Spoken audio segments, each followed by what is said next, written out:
back. There's a pile of laundry right next to me, and I need to push it out of the way so you don't see. Okay, let's act like I have my life together, okay? Because I do. Welcome or welcome back to the kingdom. But oh my gosh, I just did the ear tuck, the braid ear tuck. If you're on TikTok, you know the braid ear tuck. And that's not a good sign, but it's fine. If you know, you know. I'm not even going to explain it. But yeah, these days I've been very hyper aware of what I'm doing. And I think it's so good.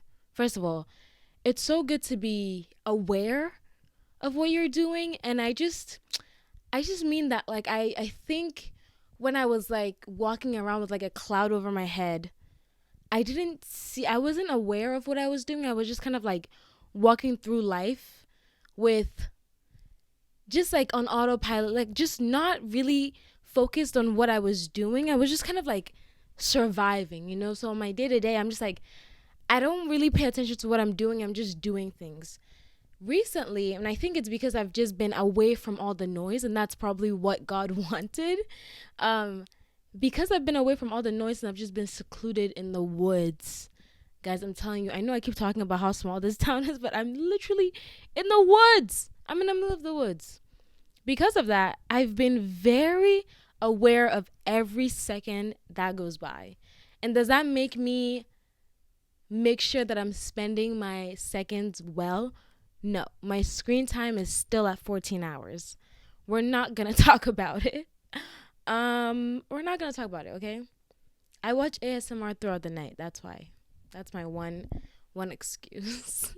But yeah, I've been very aware of what I've been doing. And I say that because I've been listening to Taylor Swift all week. And not that it's a good or bad thing. I love Taylor Swift. I'm about to go watch the Eras movie in the movie theaters right after I finish recording this podcast. She's just good. Like, her music is just so fun, you know? And they're just all about love, and I like that. But because of that, I've realized that it's been taking my attention away from like other things. So, and I think I always have something that I'm fixated on. And this week it's been Taylor Swift.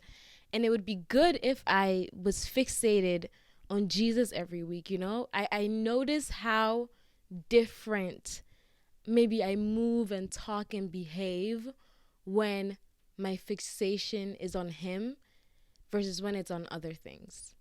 And I'm just pointing it out. I'm not rebuking or like, I'm not saying too much. I'm just pointing it out that I'm very aware now, and it's good to be aware because then you bring your attention back to what like you need to be focused on. And sometimes it's really harmless, like Taylor Swift, like love her songs. But when I like make that a fixation and that's the only music I'm listening to all day, every day, like today was the first day that I played worship music for a good amount of time. Like, today was the first time I played worship music and like actually like was worshiping in like maybe 4 or 5 days. And you know, it starts to get to a point where you feel the difference.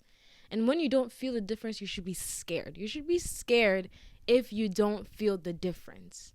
And that difference is the Holy Spirit. He can be there when you want him to. And if you don't want him to be, he's not going to be there. And then you feel the difference. Like, not that I feel bad or anything, but I just know, like, my attention hasn't been on there. Why am I even saying all this? I'm saying all this to say that everything I do with this podcast and with my videos and everything I do comes from the heart, you know? So if I'm speaking for like 30 minutes, you're going to know where my heart is. You're going to know what's on my mind. You're going to know because it's what's going to flow out of my mouth, right? And so I'm giving you a preface about this episode because I just told you I haven't been like in the word all week. I'm being so serious. I'm being honest. I have not been in my word. Honestly, today's Friday, maybe since Sunday, right? And it started because on Sunday I was late to church. And then when once I was late to church, I was like, "Oh, I'm already like way too late. I'm not going to go. I'm just going to go get boba." And so I ditched church. I got all dressed up for church. And then I was like, look at the time. I'm like, ah. And I'm like, no, I'm just going to go get boba instead. I went and got boba with my sister. We had crepes. It was it was such a fun Sunday. But that like set the tone for the rest of the week, where it was like, oh, the presence of God is something that can be pushed to the back burner. And so then I'm waking up the next day and I'm like, oh yeah, you know what I mean? It's unconscious. Like I'm not doing it consciously. But I think that set the tone for the rest of the week, where I was just like not prioritizing the presence of God. Um and it'd be like that sometimes. That's all I have to say. But I'm saying that because I'm about to talk about how I feel about getting married at 23. And I'm gonna say that maybe if I was in my word all week, then the tone of this episode would be different. I don't know how this episode is gonna go. I don't even know what I'm gonna say. Like I said, I literally decided on this. I decided on this like topic right when I hit record. So I don't know the tone of the episode, right? I don't know how it's gonna sound, but I'm saying that where my heart has been with Taylor Swift all week. So it may have been different if it was like worship music all week, you know? Just letting you know so that if I say something that you're like, Karen, I don't like how that sounds, you know that, yeah. You just know, okay? Okay. Not that I'm gonna say anything wrong. I'm just letting you know. Okay, I'll quit rambling this disclaimer. It's been way too long. And I'm just gonna get into it. Let's do what I'm welcoming and exiling. I'm gonna do one this episode, one each this episode too, because I've just been like, okay, welcoming. I'm not gonna say Taylor Swift. I'm going to say, let's welcome November, you know? What the heck? Let's welcome November. It's here. It made its presence. I was trying to push it away because I don't want it to be November because it's cold. Like, I don't know, for some reason, November and March are the coldest for me, or they feel the coldest, because in October it's like, oh, it's still October. Like, it could still be warm, it could still be cold, you know, but November is just like full boom, someone turn the AC on full blast. And so it just kind of shocks you, takes you by surprise, and you're like, whoa, you know, pump the brakes. So I've been wanting it to slow down, but it's bigger than me at this point. It's above me now. So I'm welcoming it and I'm going to embrace it. Because it's the last month before I am a married woman. It's the last month of my singleness. I saw a TikTok the other day, and this was last month, and the girl's like, I'm getting married in 2 months. And then she made like a vomit sound. And then she's like, I'm really excited to get married though, but still. And then she made another vomit sound. And I've never seen anything more accurate than that. Like, that's my mood. So I'm welcoming November, and I'm going to soak in every second of it because it is a bittersweet month for me right now. And then I'm exiling. I'm just exiling, like, I guess, putting God in the back burner. I'm exiling, making excuses for why I'm not listening to worship when I wake up, and why I'm not doing Bible study. Like, I just get up and I go straight to working. And I'm like, when has that ever worked for you? When has that ever been a good morning routine? Getting up and going straight to doing your work on your laptop. Like, oh, and you know what's been happening too? My sleep schedule has been horrible. I think this is like the main part of the problem. My sleep schedule. You know what the root of all of this is? It's TikTok. I got back into TikTok, and I'm going to stop making TikTok the enemy, because it's not the enemy, it's me. I lack self-control, and I point my fingers. I start blaming people. I say it's TikTok, it's Instagram, it's so then I turn my screen into black and white, and then I put locks on it, but then I ignore the locks. Like, it's me. Hi. I'm the problem. It's me. It's just me, like, it's a me problem. I lack self-control and discipline. Like, I'm aware that I'm scrolling, and I don't want to stop. I don't want to stop. It's so, it just gives me so much. I love it. I love it. And then I hate myself for it in like 2 hours. But yeah, I've been up all night on TikTok. I have been obsessing about Taylor Swift and Travis Kelce, which led me to start listening to all of her music. But there's just something about that relationship that just like, it does something to me. It scratches a part of my brain. It's just like, yes, I just love it. And she has redeemed Travis Kelce in my eyes. So that's what I've been on this week, obsessing over that and not reading my Bible. It has ruined my sleep pattern, because I'm up on TikTok watching TikToks of Taylor Swift. Then I go to bed late, wake up late. I wake up late and I'm like, oh shoot, I woke up late. I don't have time for my morning routine. I guess I have to start working immediately. And I start working immediately. And then it's just like a downward spiral. It never ends well. When will I learn? When will I learn? When will I learn? Bringing me back to my point. Yeah, that's what I'm exiling. What am I exiling? I forgot what I was exiling. Putting my morning routine and starting the day with God to the back burner. I'm not doing that anymore. This November, I cut it out. How I feel about getting married at 23. 23. Did I ever think this was going to be my life? No. Ask me 2 years ago. Actually, 2 years ago, I had met Lucas. So maybe I didn't know this 2 years ago. But ask me 2.5 years ago. Early 2021. If you had asked me, oh, do you know that you're going to be getting married in 2 years? You think I would have said yes? No. I wouldn't have. I was always the type of girl that, like, I don't even know. I thought, okay, I'm going to go to school. I'm going to become a doctor. And then in med school, I'm going to find the love of my life. We're going to date for 4 years. Then he's going to propose. And then we'll be engaged for maybe like a year or two. And then we'll get married. No. Met someone at 21. Dated for a year and a half. Proposed. We're getting married 6 months after he proposed. And your life just doesn't plan out the way you want to, but it plans out the way that it needs to. And it's beautiful. I know so many people who are like praying, like fervently. I hope I'm saying that word right. Fervently. For their like spouse or husband. That was not me. Like, even when I gave my life to God, like, I was not looking. Even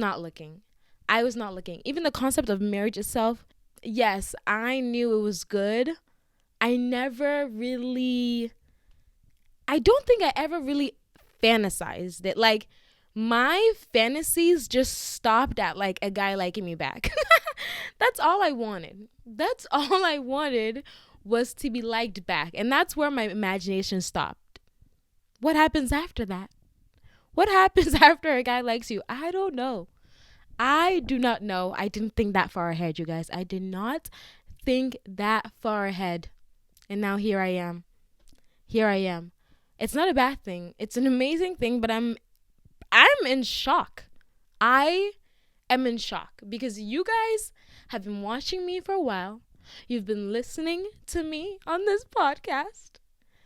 And oh my gosh, does anyone remember my Valentine's Day episode, like maybe 2021? And I was like, it was titled like, He Just Doesn't Like You, Babe. Oh my goodness. That one was like raw. I think I cried in it. I need help, you know? I just wanted someone to like me back. I just wanted someone to like me back. And it wasn't happening. It wasn't happening. And that's just what I wanted. And here we are. I always thought that I would be married by like 26, 27. I envision me being a bride at 26, 27, 28. I even told Lucas, like, don't propose anytime soon. Of course, I was joking, but I told him, don't propose anytime soon because I'm not famous yet and I want my wedding in Vogue weddings, you know? And at this point in my career, I don't think Vogue weddings will have me. So if you could just like push it back a little bit, to the point where I'm relevant enough for Vogue weddings, then you can propose. He didn't listen, of course. I was also half joking, but I kind of was being serious. It's fine though. I envisioned that I would be 27, 28, 26, like just like late 20s. And Vogue would care about my wedding, right? And that's all. That's just where my imagination stopped. As you can imagine, I'm pretty taken aback. And you've probably, if you've been watching me for a while, you probably are like, Karen, how do we get here? Girl, I don't know. I don't know. I love it though, but I don't know. So I am going to tell you what getting engaged and getting engaged at 22 and getting married at 23. I'm going to tell you all the feelings that have come with it, okay? One, let's start with the idea that marriage in itself scares me. I'm petrified. I'm scarred from what I've seen in life. I am wounded, honestly. I'm like a wounded deer on the hunt, panting for my mother, and she's nowhere to be found. I'm terrified of marriage because I haven't seen any good ones. Some time ago on Instagram, I posted something about my daddy issues. And everything in there was really real and raw. I've had 3 father figures and I've had 2 mother figures. Okay, I've had 3 father figures and 2 mother figures. Mothers are great. Mothers are amazing. But the partners that I've witnessed with my 2 mother figures have just been, it's a little bit jarring, to be honest, what men can do. And I'm scared. I would be lying if I told you that I wasn't. I trust Lucas, but I will make a confession that the night he proposed, I went through his phone for like an hour. I don't go through his phone, right? I don't go through his phone, but I just had like, my mom had just faced such a betrayal like 2 weeks before he proposed to me that when he proposed to me, I said yes, but that night I could not sleep. Because when you say, yes, I will marry you, that is a huge commitment. Even before you get to the aisle, like you've already said yes to marrying someone. And I was scared. I shouldn't have done that, but sometimes a girl's got to do what a girl's got to do. So I went through his phone for an hour and I was just on Instagram. I was on messages, just seeing if he had a double life, right? And Lucas is obsessed with his screen time. He loves keeping it under like an hour, or if on a bad day, his screen time will be like 2 hours and he's upset. Okay. So we wake up the next day. He wakes up the next day and it was a Sunday. So the next day, iPhone, is like, here's your average screen time of the day. He goes to look at his screen time and he sees that his screen time for the day has already been an hour. Fuse, I'm over there acting completely oblivious to what's going on. I don't know what you're talking about. He sees that his screen time has been an hour already. He sees It's 30 minutes on Instagram and 30 minutes on iMessage. But I was sleeping all night. How is my screen time an hour already? He looks at me. Did you go through my phone last night? Yeah. Did you find anything? No. That's what I thought. I did not find anything.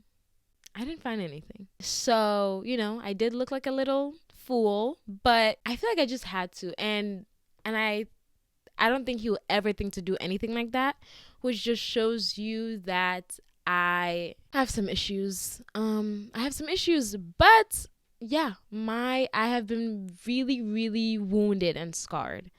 And so marriage in itself, I don't know that I fully trust, I don't know that I fully believe it. And that's okay, right? It's not for me to fully believe and comprehend. I don't have faith in marriage. I have faith in God, right? And I know that God is leading me.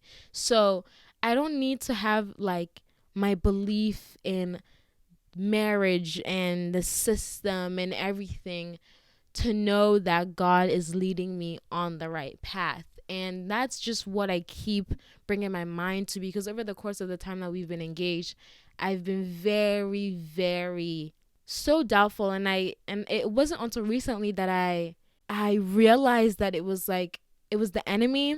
And I sound so Christian because sometimes there are serious doubts that you need to have in a relationship, okay? I'm not saying that every time you doubt something your partner does, it's the enemy. You should have a little bit of doubt, but those doubts should lead you to talking with them and sitting down and discussing in detail, why am I having this doubt? Where is it coming from? How can we solve it? And then you kind of alleviate the doubt. You don't just have doubts and then say that's the enemy. Sometimes there is a reason why you should be asking certain questions. But yeah, I was just so doubtful and fearful and so many things that's no, run while you can, run while you can. And for no reason too. There's he would not do anything. And then my brain's I don't trust it. This is too good to be true. Run while you can. He's gonna hurt you.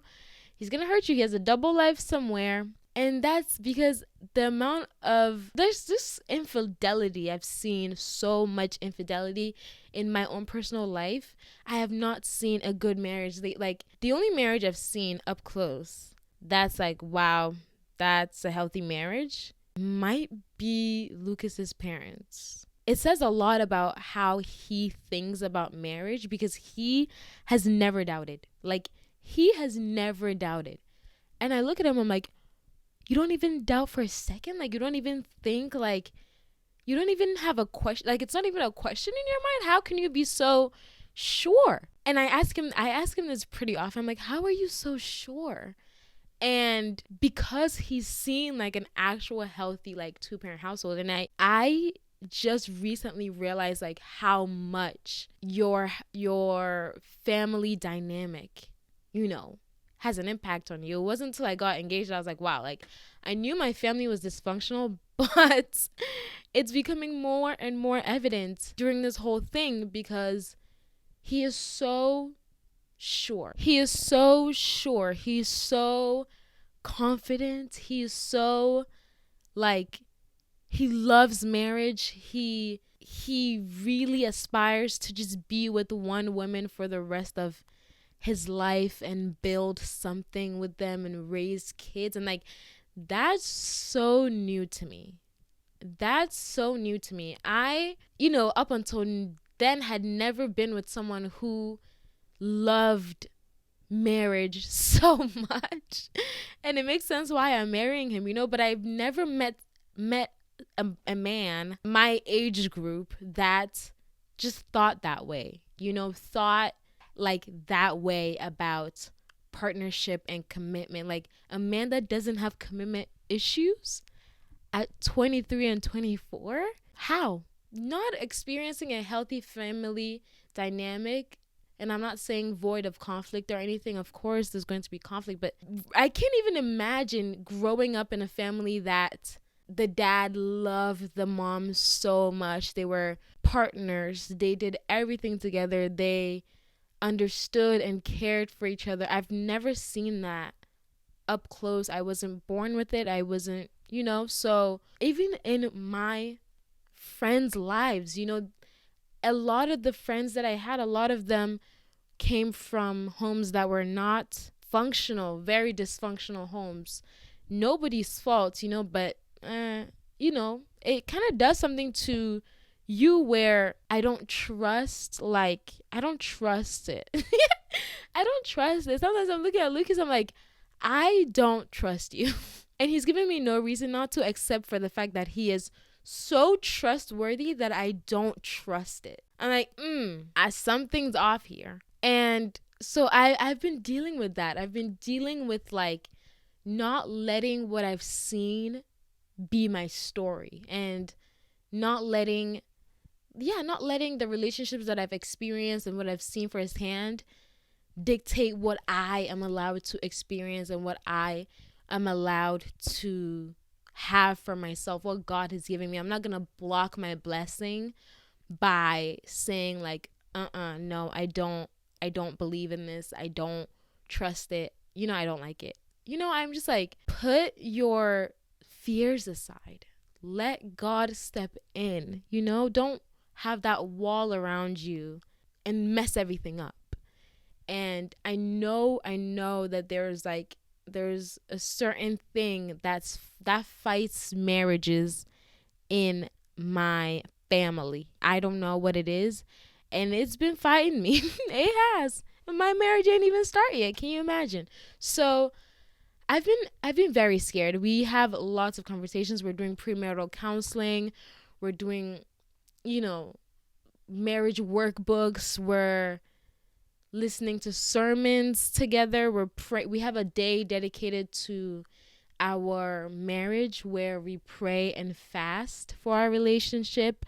We recently started it, so I'm not going to say it like we've been doing it for a while. We recently started it because I was realizing how important it is to just pray for us, pray for this relationship. And sometimes when God's blessings are just a little bit too good to be true, and it's not like anything you've seen, you start to be like, I don't know. But God's like, hey, let me just give it to you. Open arms. Receive it. Marriage scares me. I don't know if that I'm scared of commitment. I wouldn't say I'm scared of commitment. I'm just scared of the unknown of that what I've seen in my life, that I'm not used to a man is just so dedicated and devoted to me and to our relationship and wants to see it flourish. I should be used to it by now because we've been dating for 2 years now. But the fact that it has grown into a marriage where we're getting married next month is whoa, you actually mean it? I thought we were just joking. I thought we were just playing. Let's just play over here. Not in that way. But, let's just giggle. When you say marriage, that's serious, not scary. But I'm speaking out of experience, and I recognize that, and I'm allowing God to change the narrative for me, change the narrative for my children and their children, breaking generational curses. Amen. Okay. Number 2, what getting married at 23 has also brought up is a lot of feelings of self-worth, questioning my self-worth, which is crazy because you think, oh, but you have somebody that wants to marry you. Don't you think that should be all the assurance you need about your self-worth and your validation? And I think when I was single, I was really looking to be validated by a man. And I really put my self-worth on if a guy that I was looking at liked me back or not. And this was before I was, in Christ. And I met Lucas shortly after I came to Christ. So life is before Christ and after Christ, but also before Lucas and after Lucas. Yeah, I was really really placed my value on men, and a lot of things that I did was for male's attention, just to be wanted, to be said like you're enough and you are beautiful enough and you are worth it, like you're worth my time, you're worth my time, energy, you're just worth it. And being proposed to, you would think that would make me feel like, okay, boom, yes, I am so validated now. I have a man that wants to actually spend the rest of his life with me, and he means it. And so I'm good. But no, because you don't find self-worth in people, right? What our brains trick us to do is that it tricks us to say, if you have more money, then your self-worth will be, you'd feel validated. If you had a man, then you'd feel validated. So you do everything to get money, and you do everything to get a man, and you do everything to get that job because you're looking for validation in it. And then when you get it, you realize, oh wait, I still don't feel validated. There must be more. And that was a cycle that I was in before Christ. And that was a cycle that led me to give my life to God, because I realized nothing I did by my own strength will make me feel validated and worthy. And Christ has called us, like he sees us as worthy in his eyes. And the minute we look away from him and we start looking at other things for validation, we come up short. During this whole engagement season, I've been like really questioning my self-worth, but in the most backwards way ever, where it's like, wait, am I actually good enough for someone to marry me? First, you think I'm not good enough until someone wants to marry me. And then when someone says, okay, fine, I'll marry you, you're like, wait, no, I'm not good enough for you to marry me. Like that self-worth thing, it never ends till you realize that you're looking for it in the wrong places. And so I'm like, I'm not good enough for you to marry me. Like, why do you like me? Are you actually sure you want to spend the rest of your life? All these things, like, am I even worth having people fly or having people travel? Even my own family members, like, am I important enough for them to want to fly to see me get married? Like, am I worth it for them to want to give their time and energy to stand by my side? Engagement party and thinking about a bachelorette is like, why do you think your friends like you? Do you think people actually like you enough to spend their time and money celebrating you? All these things. And that's just another thing I'm working through. This is just a list of all the problems that I have. No, I'm just kidding. But yeah, so that's also what that has brought up, is like self-esteem things. The third thing marriage or being married at 23 has highlighted is that sense of independency. I feel like I've been mourning a little bit about feeling like, oh, my freedom is being stripped away or something. Like, I feel like I've been mourning a lot of things in this season. I've been mourning the family that I thought I had, because like a lot of things have just been highlighted to me during this time where I'm like, and everyone says weddings bring out the worst, and weddings reveal so many things. And I don't know if I was ready for that at 23, to see, family in this light, to see maybe friendships in this light, to see myself in this light. I don't know. There was just a lot of things that I'm mourning, which is like the family that I thought I had, the relationships I thought I had, dynamics that I thought were there. Everything is just being dismantled. But most of all is I'm struggling to cling on to this false sense of freedom and independence that I've kind of told myself that I had all these years. And now that I'm getting married, I feel like I need to cling on to it. I need to save it. I need to box it up and not let anyone take it away from me. I don't want my independence to be taken away, and I don't want my freedom to be taken away.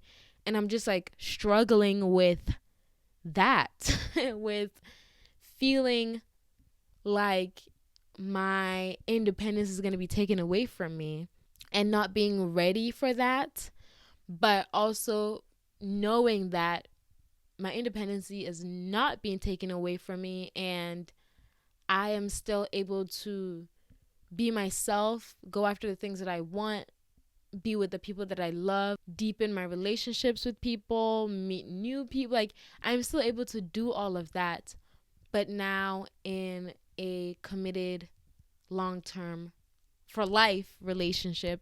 I'm really trying to just understand that. And I'm also mourning kind of like my innocence, my childhood, because once you step into marriage, it's like, girl, you're married. You know what I mean? Like, there's a lot of growing up that comes with that I don't know that I readied myself for. But I don't, it's kind of one of the things, kind of like motherhood, where you don't ever feel like you're ready till you're in it.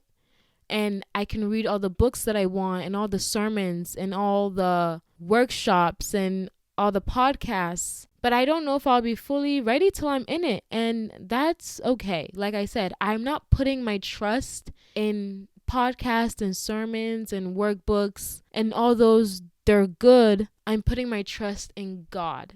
And I know that God is leading me. So like he's the only one that I have faith in. And he's been my anchor, throughout this whole thing. All these feelings that I'm describing. I said I was going to say 5 things, but I'm only going to say 3. I'm just going to end it here. He's been my anchor through it all. And even looking at my siblings, and Clara sent me a TikTok where it was like, we haven't shared a room in years, and soon we won't share a last name. And it made me cry so hard. It made me cry. There's just a little bit of guilt also that I feel. I'm like, oh, I'm leaving my family. It's like, no, your family's still there. You don't get married and go off the grid, but I just feel like, oh, I'm like, oh, but Zoel, oh, but Clara. Like, it just feels like you're losing something. Whether it's a sense of independency, childhood, innocence, immaturity, family. I don't know what it is, but it feels like it's just bittersweet. Weddings are they're beautiful. And especially when they're God ordained and been nothing but a blessing, it is bittersweet because you can acknowledge all the beautiful things. I know I haven't in this podcast. I haven't. I haven't been acknowledging the beautiful things, but you guys know the beautiful things. There's a little bit of sadness that comes with it, but like I said, God has been my anchor, and he's been with me through all these things, and he's like, don't worry, I got you. I'm holding your hand. I know what's best for you. I just reassure myself, and he also reassures me, and everyone around me also reassures me, like, you're doing the right thing. They know us. I know our relationship, and I know I've never been in anything like it, and I want to be with him for the rest of my life. I know that, but it scares me. It scares me. And so these are all the things that have been coming up over the course of the past couple months. And I feel like I don't hear people talk about it that much. And it's just all the TikToks I see is how, oh, I had a beautiful wedding and it was amazing and I love him. And I will be making those TikToks. So if you see those TikToks, I will be making those TikToks. I will be making the lovey-dovey TikToks on the wedding day with Taylor Swift's Daylight in the background. I will. I almost walked down the aisle to Lover, but I'm not. I'm walking down the aisle to Canon and D by somebody. I don't know his name. His uncle is playing the guitar while we walk down the aisle. It's going to be beautiful. I'm excited. But yeah, these are all the feelings that come with being married at 23. I don't know that I have a lot of engaged followers or married followers. Yeah, it can be a lot outside of the glitz and the glam, but it doesn't take away from the holy matrimony. Somebody play Wale. The holy matrimony that's happening, and I am pumped for it. I'm excited, and I'm looking forward to it. It's gonna be a whole new chapter. I think when I get married and we go on our honeymoon and we come back, that will be the start of season 4. That will be the start of season 4 of this podcast. It'll be a whole new season. I'll be a Lovejoy. Guys, let me know what to do with my last name, Adakora. I've been going back and forth. I know I want to take Lovejoy. I do. Who doesn't? But I also don't want to get rid of Adakora, and I don't want to hyphenate. But I also don't want to make it my last name. But I also don't want to make it my first name because I'm so close with Karen, and I know I was going by Adakora as a first name for a while. I wanted to see how it felt, and I don't know that I felt it that much, I didn't have much of a bond with it, but maybe I just needed to get used to it. I'm not sure. So who knows? Let me know what to do with it, because I don't want to let it go. I could also just keep it as my, Instagram username. I could keep it as that. And Instagram is pretty important in this world. So if it's there, then it's there. That's what I'm leaning towards now. But yeah, I am getting married. We are getting married soon. There's no words. There's too many words that I'm going to end the podcast here. I hope you enjoyed what's been on my mind. I love you. I do. If you have any words of wisdom for me, please send them my way. If you have any recommendations of books and things I should read, let me know. I'm going to try and prepare myself as much as I can in this last month of singleness. I know I'm not single, but not being married. The church, the body of Christ describes your life in 2 ways. Either you're single or you're married. So this is my last month of singleness. We gon' part. You have to fight for your right to party. I will not be doing any partying. Thank you for watching. Goodbye.